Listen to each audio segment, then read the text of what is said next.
Daniel, vous êtes conseiller en formation scolaire au Centre de formation générale des adultes. Comment ça fonctionne quand les gens arrivent ici? Donc, les gens, quand ils viennent s'inscrire pour effectuer un retour aux études, ils sont accueillis. Première chose, c'est que je m'assois avec la personne, puis on regarde avec elle son objectif. En fonction de son objectif, on établit un plan de formation à partir de ses acquis scolaires. Ce qui est important de savoir, c'est ce qui est acquis au niveau académique, c'est acquis. Donc, il n'y a pas de test de classement. C'est sûr que si quelqu'un a fait un secondaire 3 il y a 15 ans, quand il va faire un retour, on va travailler sur des mises à niveau, lui se remettre un petit peu dans le bain, mais la personne ne sera pas déclassée. Il y a différents parcours, évidemment, ici au Centre de formation générale des adultes. On a souvent tendance à penser que les gens vont venir ici pour terminer un secondaire 3, 4 ou 5. Est-ce que c'est vrai ou si ça va au-delà de ça? Il y a ça. Mais il y a beaucoup d'autres choses aussi. Oui, il y a des gens qui font retour aux études parce qu'ils ont un objectif, par exemple, d'obtenir leur diplôme d'études secondaires. Que ce soit pour l'obtention d'un emploi, que ce soit pour poursuivre à l'université ou poursuivre au cégep, les gens viennent chercher leur secondaire 5.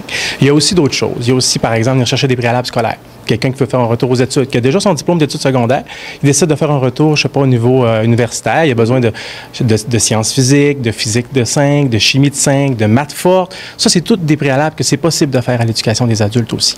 Il y a aussi le volet français, maths, anglais. Comme préalable pour une formation professionnelle, c'est possible de le faire aussi. Il y a des équivalences aussi que c'est possible de venir chercher à l'éducation des adultes. On voit beaucoup, avec le plan Nord qui se développe, les entreprises recrutent beaucoup et on demande souvent aux gens d'avoir une équivalence de secondaire 5. Donc, on appelle ça les tests d'équivalence de niveau secondaire. C'est possible aussi en formation générale de venir passer ces tests-là. Il y a tout aussi le volet, on a un volet francisation aussi. On travaille en partenariat avec Porte ouverte sur le lac. Oui. Les personnes immigrantes, on en voit de plus en plus. Donc, on offre des formations pour personnes qui ont comme français langue seconde, de venir suivre une formation en francisation. Par la suite, il y a tout le volet, on pourrait dire, éducation populaire. Donc, si on est capable de suivre un petit peu notre offre de service dans la page 2 du Lac-Saint-Jean, donc que ce soit des cours d'anglais conversation, des cours d'informatique, de couture. Donc, on a une offre aussi par rapport à ça. Puis aussi, ça peut aller jusqu'à accompagner un chercheur d'emploi. Quelqu'un qui est en recherche d'emploi, qui a besoin d'aide dans ses techniques, dans ses entrevues, contacts téléphoniques, CV, on offre aussi ce service-là. Ce qui est intéressant également aussi au Centre de formation générale des adultes, c'est que chaque personne, finalement, va pouvoir s'adapter. En fait, vous allez pouvoir les aider aussi parce que, ceux et celles qui ont peut-être juste un 10 ou 15 heures pour les études par semaine, il y a toujours l'adaptation. Tout à fait, tout à fait. Nous, on s'adapte aux facteurs de réalité de la personne. Si quelqu'un est disponible de venir juste de soir parce qu'il travaille de jour, on va bâtir un horaire à temps partiel de soir. Il peut venir à temps plein de jour, il peut venir à temps partiel de jour aussi. Quelqu'un travaille, par exemple, à l'extérieur de la région, puis pour possible de fréquenter chez nous, on peut lui offrir formation à distance.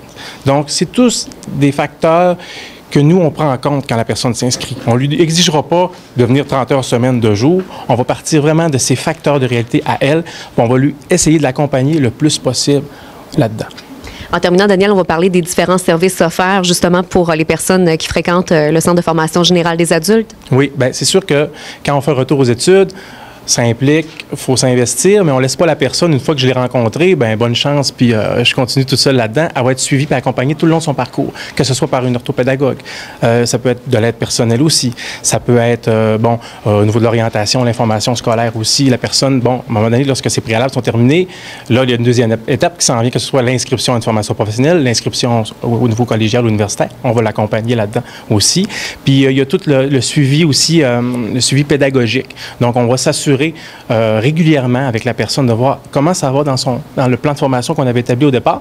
Puis, comment on peut l'aider, comment on peut ajuster notre formation, comment on peut l'accompagner là-dedans. La personne avait en tête quelque chose, elle se rend compte que c'est pas nécessairement réaliste.